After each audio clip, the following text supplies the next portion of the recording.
another project for you. How are you feeling? Yes, I'm very excited. Kasama po ako sa Love Thy Woman, all-star stellar cast. So talaga natutuwa ako.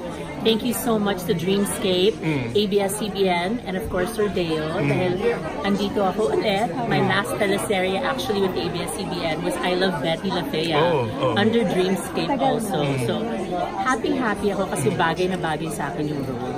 Okay. Ano ba? Parang kay Inisan ba ang role mo dito? Anong i-expect ng audience? Well, syempre mayaman. Mayaman na colorful ang character. I'm basically the third wife kabit ni Boyet De Leon.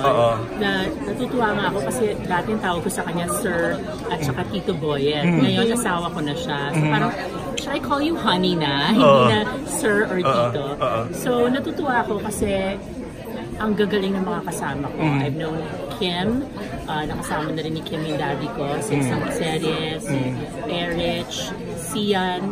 I always see them in the gym, so ngayon magkakasama kami sa isang teleserye. Okay, na-miss mong umarte, na-miss mong mag-teleserye? Actually, na-miss ko. And marami na ako natanggihan, marami ng project na hindi natuloy.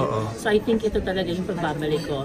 Perfect. Kasi it's an all-star cast, it's under Dreamscape, and I love my role. Kasi I'm the really fun, mayaman, colorful character that gives life to the story.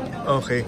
Ano ba, Rufa? Kasi yung mga anak mo, lumalaki silang maganda, lumalaki silang parang ikaw maganda. May ano ba, magsushowbiz na rin ba sila? Anong plano mo? Gusto na rin nila. Actually, si Lorene is under Cornerstone already. Si Venice, nag-aaral pa siya. So, mahilig siyang kumanta. And ako naman, hindi ko sila pinipigilan mag-artista as long as they focus on their studies. Kasi gusto ko naman, may fallback sila. Kahit na mag-artista sila, gawin nila yon. Pero kailangan, meron silang natapos. Okay. And Rufa, sa Holy Week, anong plano ng pamilya na saan kayo? Well, kami ng mga anak ko, we're going to be in Thailand.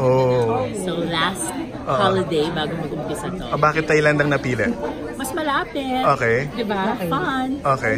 Okay. Marky, Okay na. how's your love life right now? I know you're very happy, pero dahil ba tayo kasaya na yun sa buong pag-ibig natin? Muna, mag-career muna. Tama naman yung love life. Ang love naman nandyan lang yan eh. Ang importante, I'm working and I want to provide for my kids. Okay, paano yung mga ani-aligid, yung mga makukulit? Kaya muna sila. Huwag muna tayo. Kailangan focus muna tayo sa trabaho ngayon. Ang love nandyan lang yan. Mark, I know you already moved on. Okay ka na, Mare. Si JL kasi ngayon mag-video na. Ang feeling mo lang bilang kaibigan o nagkaroon din mo kayo? Ang luma naman ang balitang yan. Grabe ka. Ano lang feeling mo bilang okay lang. Are you happy for him? Of course. Alright. Okay, thank you.